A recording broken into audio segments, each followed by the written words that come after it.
दिल्ली में एक ऐसा जाना माना नाम जो हमेशा से वकीलों के हित के लिए और पुलिस महकमे में चर्चाओं का विषय बना रहता है और वकीलों के हित में हमेशा से लड़ाई लड़ता आ रहा है। हम बात कर रहे हैं एडवोकेट रमन शर्मा की, जो बीसीडी इलेक्शन में जीत हासिल की है। बस सबसे पहले कॉन्ग्रेचुलेशन। बहुत बहुत धन्यवाद। सबसे पहला इलेक्शन था आपके लिए बीसीडी का, कैसा अनुभव था? मेरा अनुभव शायद ये स्टेप मुझे बहुत पहले ले लेना चाहिए था, जिसमें मैंने शायद देरी करी। और देरी भी क्या कहूँगा, जो परमात्मा करता है सब बढ़िया करता है। और इस इलेक्शन के लिए सबसे पहला धन्यवाद तो उन्हें जिन्होंने मुझे यहाँ से बाहर निकलने के लिए प्रेरित करा, जिन्होंने मुझे एक तड़प दी कि हाँ कुछ चीज़ की कमी है, कुछ किक नहीं मिल रही है। एक ठीक था, कड़कड़डुमा कोर्ट तक थे, सीमित थे, पर आवाज़ सबके लिए उठाते थे। अब की बार बार काउंसिल जाके पूरी दिल्ली की आवाज़ बनने का मौका मिला है, तो कोशिश करेंगे कि जो उम्मीदें मेरे भाइयों ने मुझसे लगाई हैं मैं उन पर खरा उतरूँ। बाउल काउंसिल में कितने नॉमिनेशन हुए थे? बताया जा रहा है 25 थी, जैसे जिसमें कि 18 पुरुष थे और 7 महिलाएं थी। हाँ। लेकिन नॉमिनेशन की बात करें तो कितने लोगों ने नॉमिनेशन? 221 लोगों ने नॉमिनेशन करा था पूरी दिल्ली से। उसमें हर एक ट्रिब्यूनल, हर एक district court, high court, supreme court, शायद सब जगह के एडवोकेट थे, क्योंकि पूरी दिल्ली का इलेक्शन है। शायद दिल्ली में इससे बड़ा इलेक्शन होता नहीं होगा कोई भी, जितना बड़ा ये इलेक्शन है। करोड़ों रुपए खर्च होते हैं, कई मशीनरीज काम करती हैं, सरकारें काम करती हैं, पार्टियां काम करती हैं, पर भगवान की दुआ से यहाँ सिर्फ एक ही चीज़ काम करी और वो है भाईचारा। और जो मेरा काम करने का जज्बा है शायद मेरे भाइयों को पसंद आया। जो मैंने कड़कड़डुमा में 2 बार सेक्रेटरी रहते हुए काम करे, शायद वो बात बाहर तक निकली या थी ऑलरेडी उन लोगों के पास, और मुझे मौका मिला और आज उन्होंने ऐसी जगह पहुंचा दिया कि मैंने खुद नहीं सोचा था कभी कि यहाँ पहुँचना इतनी जल्दी हो पाएगा। आगे की क्या कुछ रणनीति रहेगी? क्योंकि काफी लोग उम्मीद जताए बैठे थे कि रमन शर्मा अगर जीतेंगे तो ये करवाएंगे, उनसे अपना काम कराएंगे। आगे की क्या कुछ रणनीति रहेगी, क्योंकि दिल्ली के अंदर 7 डिस्ट्रिक्ट कोर्ट है? रणनीति देखो, काम करना है वकीलों के लिए, वो पहले भी करा।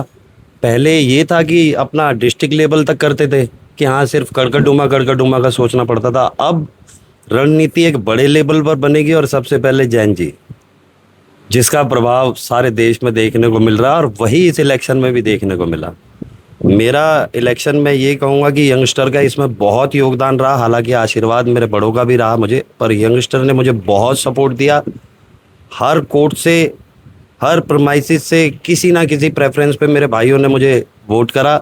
उसके लिए उनका बहुत हृदय से आभार प्रकट करता हूँ, क्योंकि बिना पैसा खर्च करे ये इलेक्शन लड़ पाना इतना आसान काम नहीं था। आम जनता की बात करें, हमेशा से तुम पुलिस महकमे के अंदर चर्चाओं का विषय बने रहते हो। आम जनता जब भी आपको बुलाती है तो तुम थाने भी पहुंच जाते हो। वकीलों की अगर हित की बात करें तो वकीलों की लड़ाई के लिए भी काफ़ी वीडियोस आपकी वायरल रही हैं कि उनके लिए भी थाने पहुंच जाते हो। तो ऐसे में अब जैसे बीसीडी का इलेक्शन है, पूरी दिल्ली की जिम्मेवारी आपके सर पर है, तो आगे के लिए क्या कुछ नया प्लान रहेगा आपका? किस तरीके से काम करोगे आगे? क्योंकि पहले था कड़कड़डुमा सेक्रेटरी रहे हैं आप पूर्व में, लेकिन अब बीसीडी जो कि पूरी दिल्ली देखनी है, तो ऐसे में क्या कुछ आगे की रणनीति रहेगी? रणनीति सोचा तो बहुत कुछ है, क्योंकि अकेले सारी दिल्ली, मैं कहूँ कि मैं एक थाना यहाँ शादरा और दूसरा द्वारका वो पहुँच पाना पॉसिबल नहीं हो पाता।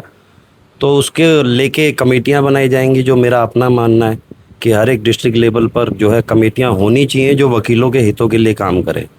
जो जब उन्हें ऐसा महसूस हो कि उनके लिए कोई नहीं खड़ा, तो वो कमेटियाँ खड़ी हों और जिन्हें बीसीडी की सपोर्ट हो। यही नहीं कि सिर्फ बार एसोसिएशंस की, बीसीडी भी बार एसोसिएशंस के साथ कंधे से कंधा मिलाकर काम करेगी, क्योंकि मैन पावर या ये कहें कि मेंबर्स तो सारे कोर्टों के पास ही हैं, बीसीडी के पास अपनी तो कोई स्ट्रेंथ है नहीं।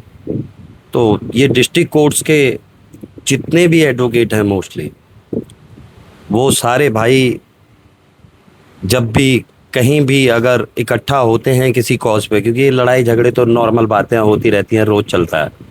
पुलिस का और वकीलों का जितना प्रेम है आपस में, उतना बैर भी है। वो आप भी बहुत अच्छे तरीके से जानते हैं, क्यों कहना लाजमी नहीं है। पर ठीक है, पुलिस अगर मनमानी करेगी, कानून के दायरे में है सभी, कानून के दायरे में रह के काम करे ना। जब वो कानून के दायरे में है तो हम भी कानून के दायरे में, हमारे लिए भी कानून है।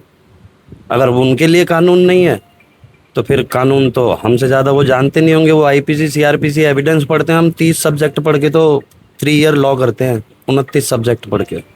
तो हमें तो उनसे बहुत सारे ज़्यादा कानून पता है, तो फिर कानूनी भी देखेंगे और वैसे भी देखेंगे, जो जैसा देगा वैसा लेगा। कुएं में आवाज़ मारी, मैंने बहुत पहले कहा था कि हमसे अगर बात करेंगे तो ये मान के करिएगा कि आपने कुएं में आवाज़ मारी है, जैसी आवाज़ देंगे वैसी आवाज़ वापस मिलेगी।